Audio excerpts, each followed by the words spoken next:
Hello everyone. So in this video we are going to study the similarities and differences between the three floral families that are Fabaceae, Solanaceae and Liliaceae.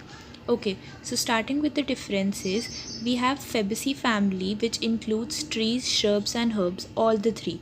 While in Solanaceae family we have only small trees and shrubs and herbs, while in Liliaceae family only herbs are included. So this is the first point of difference. Now the second one, Fabaceae family only includes zygomorphic flowers, while Solanaceae and Liliaceae have actinomorphic flowers. Now what do you mean by zygomorphic and actinomorphic flowers? Zygomorphic means that the flowers can be divided into two halves only. Zygomorphic is also called as bilateral symmetry. Now actinomorphic means that the flowers can be divided into two halves from any vertical plane. It is also known as radial symmetry.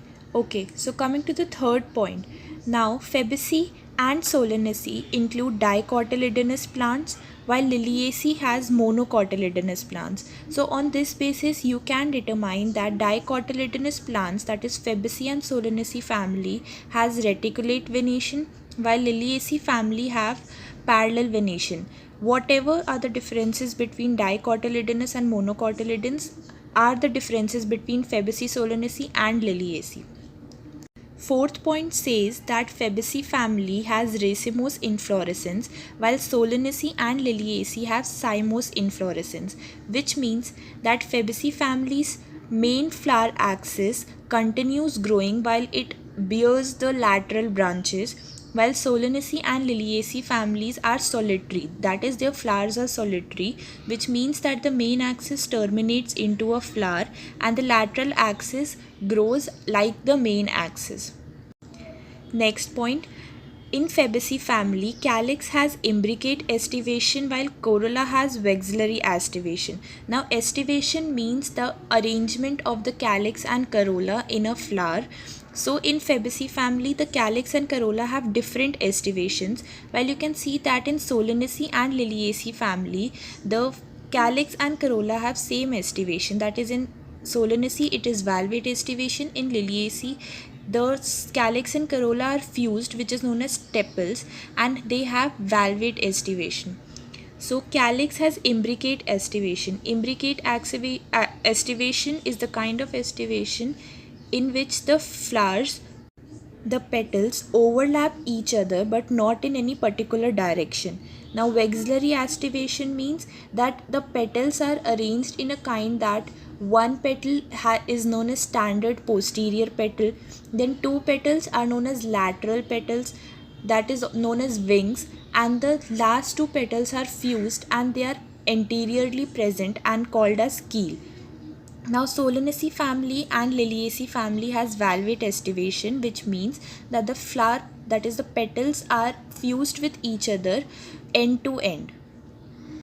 Next point says that Fabaceae family has non-endospermous seed while Solanaceae and Liliaceae family has endospermous seed.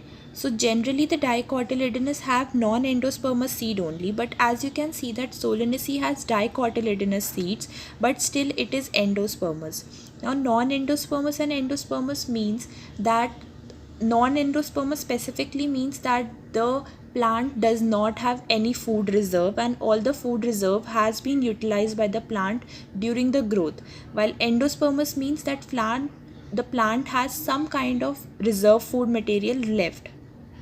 In Fabaceae family, the leaves are stipulate, while in Solanaceae and Liliaceae family, the leaves are exstipulate, which means they are not stipulate. Now stipulate, as we have read in the chapter also, that stipulate means stipules which are present at the leaf base. These are a kind of leaves, that is a minimized kind of leaves present at the leaf base. So in Fabaceae it is present, while in Solanaceae and Liliaceae it is not present. Now next point says that the fruit of Fabaceae family is called legume. Legume means dal, and in Solanaceae it is berry or capsule. Capsule is a very hard part, and Liliaceae has only capsule. Rarely it is found as a berry. So these were the points of differences between these three families. Now I guess you'll find it easier to learn these properties. So let's start with the similarities between these families. So you'll find that all these families are bisexual, means they have both female and male flowers present in the same plant. They have alternate phyllotaxy. Phyllotaxy is the arrangement of leaves on the stem. So in all these three they are alternate, that is each node has one leaf which are present in an alternate manner on the whole stem. Third point says that all these three families have superior ovary, that is the plant is hypogynous, which says that ovary is present at the top of all the other three, that is androecium, calyx or corolla.